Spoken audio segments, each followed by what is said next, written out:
Right, I have quite a few things to get through today, mainly channel related issues, but I do have some prototype exhaust pipes for the Triumph liquid cooled twins that Motone are developing to show you.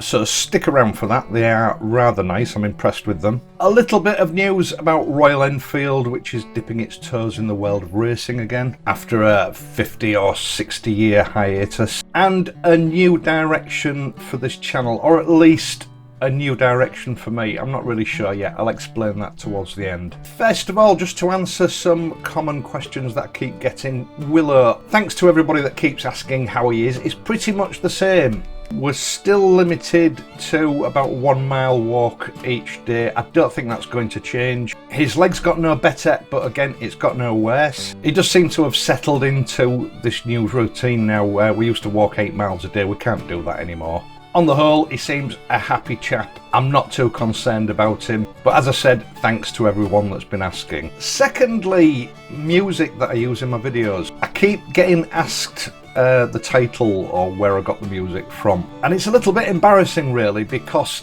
most of the time I don't know. I now download all my music from the YouTube music library, and anyone that has a YouTube account has access to it. They have literally hundreds, maybe even thousands of pieces of music on there that are free to use in videos and are copyright free. Now, I did used to source my music from other places, copyright free music, but as time has gone on, I've encountered a few spurious copyright claims, and it's very time consuming fighting back against these. It seems that a lot of companies are quite happy to give you music for free, copyright free, so that you're free to use it on your videos, but then, you know, further down the line, they change the demands, they move the goalposts. They see that you have 1 or 2 videos using their music that are doing quite well, and they try to claim the earnings from those videos. All a little bit naughty in my opinion, because the way YouTube works is that if they're successful with a copyright claim, they then receive all the advertising revenue from that video going forward, and people like me, the people that make the videos, get nothing. And then you've got your chances, people who don't really have any rights on to the copyright of the music, but they put a claim in anyway, hoping that you won't counter that claim. It happens all the time. They're fairly easy to rebut, but it's time consuming. So I have just taken to using YouTube's own library music. I have regular sessions of listening to music, identifying music that I think I can use in future videos. I download them en masse, and then when I'm making a video and I want a particular tone, I'm looking for something that will work with the subject of that video, I just go through and listen to them until I find one that works, and then I import it into the project for the video that I'm making. Most of the time I don't even know what it's called, and that's where the embarrassment comes in over this whole issue. You know, people will ask me what the music's called for a particular video, and it would literally take me half an hour to dig it out and find out what that music is, and I'm afraid I don't have time to do it. I'm sorry, but all the music I currently use and have been using for about at least the past year is from the YouTube library. Right, more on the channel later on, but before we get too bogged down with that, it seems to have been going on forever. I think it's something like 2 years. It might not be quite that long, but it seems like it. Motone Customs have been keeping me updated on a new silencer that they've been developing. A silencer codenamed Saturn for obvious reasons. Motone said that they were looking for a design that was very different from things that everyone else was producing. A blast from the past. They took inspiration from a number of sources, one of being the Webco inspired parts of course, but a big influence to me looking at this design, and certainly taking into consideration the name, is the Saturn V rockets of the 1960s, the decade that spawned the modern classic motorcycles that we all know and love today. Now, I believe they're going to be bringing a version of this out to fit most of the liquid cooled Triumph Bonnevilles, and the example that they sent me is a late stage prototype for the bobbers, which is why I've fitted it to the bobber black. Now, these are going to be available in a brushed stainless steel finish, a polished stainless steel finish, and a powder coated black stainless steel. I wish I'd sort of filmed these before I fitted them, because once they're fitted there are a lot of details to these that you quite simply can't see. But hopefully it won't be too long now before the production versions will be available and we can cover that when they are. These are a very compact, high quality exhaust silencer, and I use the name silencer a little bit tongue-in-cheek because they are lovely and loud.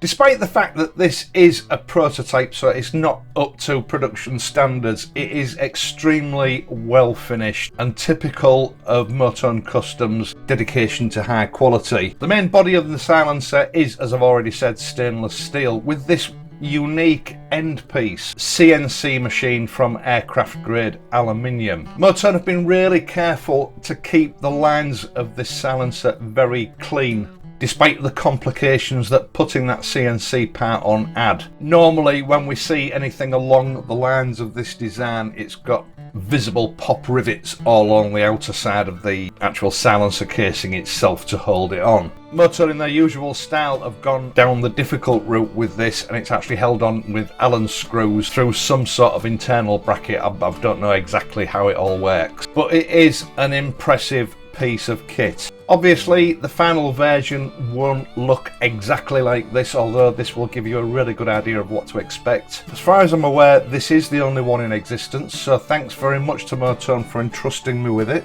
I think the main reason that they sent it to me was just to get my opinion on quality and ease of fitment. There are one or two alterations or modifications that need to be made to it before it can go into production, but as soon as it's available I will be sure to let you know and we'll go through a fitting video.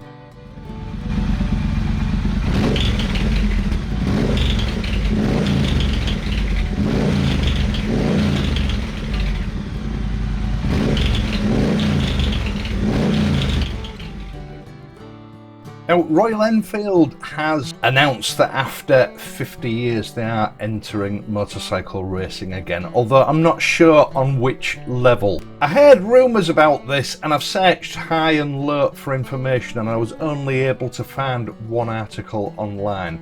It's a collaboration between Royal Enfield and Harris Performance. Harris Performance, of course, now being owned by Royal Enfield. I'm not able to show any photographs because the only photographs that were available are copyrighted. But to all intents and purposes, they look like 1960s fully fed racing machines. As far as I can tell, there are 2 or 3 machines currently being built. They're based on the Continental GT650 and they've been tweaked to produce 26% more power. Some other familiar names have been involved with these motorcycles, namely Öhlins, who have produced the suspension, including some upside down forks. Also Brembo, who of course are involved with the current production machines, and Hell Performance. They've been produced for some sort of racing event at the bike shed, or in collaboration with the bike shed. And whilst I was researching this, I came across an article rumouring a secret engine that Royal Enfield are developing based on the 650 twin again. Again, Harris Performance are involved, but they're also involved with S&S, though they didn't make it clear whether one of the big bore kits were involved. But apparently with this machine they are aiming for a 40 horsepower increase in power. Keep your eyes peeled because as far as Royal Enfield are concerned, I don't think we've seen anything yet. Right, back to channel business. This channel has been running for some 4 years now altogether, although I didn't start doing it seriously until about 3 years ago. I've owned all sorts of bikes in my lifetime, but at the time that this channel started in earnest, I owned the Triumph Bonneville T120. Now, it was never my intention for this to be a Triumph Bonneville channel. Circumstances just sort of steered it in that direction. I always wanted this to be a general motorcycle channel. but it ended up being a general motorcycle channel with 3 Triumph Bonneville models in it. Now, we all become quite polarised in our views of Triumph. I know a lot of people think of Triumph of being this enormous motorcycle building entity, but it isn't. Compared to most well-known brands of motorcycle, Triumph is a niche manufacturer. I've tried all sorts of things to try and diversify the content on this channel, to try and get away from this Triumph label that seems to have attached itself to it. You know, camera equipment, motorcycle camping, but none of those attempts really worked. And it was obvious that it was this whole Triumph thing that was holding the channel back. After all, there are only so many people in the world that are interested in Triumph Bonnevilles. Now, since I started this channel in earnest, it has cost me literally tens of thousands of pounds to run. Camera equipment, editing equipment, the purchase of motorcycles, tax, insurance, fuel, it all adds up. And despite the fact that all my videos are monetized through the adverts that are attached to them on YouTube, and that I have some very generous patrons who contribute to the channel, I've only ever got a fraction of the money I've spent back, and to that end the channel would never be sustainable. Just to put it into perspective, running the Triumphs on this channel for just over 2 years, getting on for 2.5 years, it managed to accrue 10,000 subscribers, 11,000 subscribers if I'm honest. In the last 6 months, when I added the Royal Enfield to the channel, that has almost doubled. Now, since I introduced the Royal Enfield, I've received a lot of nasty comments through the channel, through email and various other sources. Even threats and blackmail that people are going to unsubscribe if I continue the way I'm going. Complaints that I'm knocking Triumph in favour of the Royal Enfield. Now, as I've said countless times before, I love my bikes, I love my Bonnevilles, but I don't particularly like Triumph the company, and I've complained about various aspects of these machines, various aspects of Triumph's customer care, the way they conduct themselves with the motorcycles when there's a problem, and I've done that right from the very first video I ever made. It's nothing new, it's not something that I've just started to do. I've always been open and honest and given both sides of the coins with the Triumph, just as I will with the Royal Enfields or anything else. But make no mistake, I will not be browbeaten, blackmailed or threatened as to what content I produce on this channel. Now, I know to a lot of you out there it won't seem that way, but the day of the troll and the cyberbully are numbered. Once again, very recent changes just in the last couple of weeks to the way YouTube operates. More tools have been put in place to stamp this kind of behaviour out. YouTube is advocating a zero tolerance policy to that kind of behaviour, and I am going to follow that. So please think about what you're saying when you leave comments on this channel, because following the new policies, if anyone steps out of line, they will be blocked from making any future comments. And finally, on a slightly more positive note, for the past 5 years I've lived without a car. In fact, I think it's something like 25 years since I last purchased a car, and I have been relying quite heavily on my partner's car to sort of conduct channel business, because I do tend to travel around quite a lot, and instead the money that I would have put into a car has gone on bikes, review items, the ones that I have to pay for, that kind of thing. And the whole thing was becoming a little bit difficult because she works during the day, she needs a car, and so I finally decided to bite the bullet and get myself a car. But not just any car. It needed to fit with this channel's ethos. After all, it's going to be used for conducting channel business. It needed to be British, or at least have a British connection. And it needed to be the 4-wheel version of a modern classic. And there was really only one make of car that fits the bill.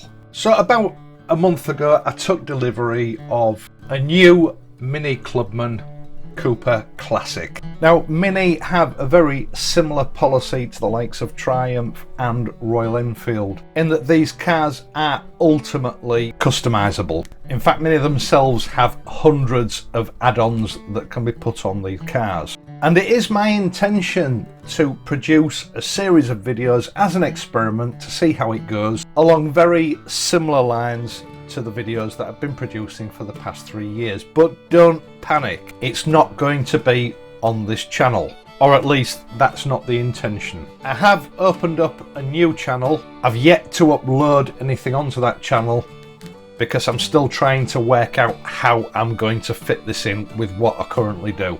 Nothing's going to change with this channel. The Triumphs, the Royal Enfield, and all the motorcycle related content is going to stay the same. This is going to be a completely different YouTube venture. And I suppose the reason that I'm mentioning it now is that I'm hoping for a little bit of support from some of my more loyal viewers. I'll keep you posted on the developments. Once again, thank you for watching this video. I hope you've enjoyed it and found it useful. If you have, please leave a like and subscribe to the channel. I will of course be back on Friday. So until then, ride safely and I'll see you soon.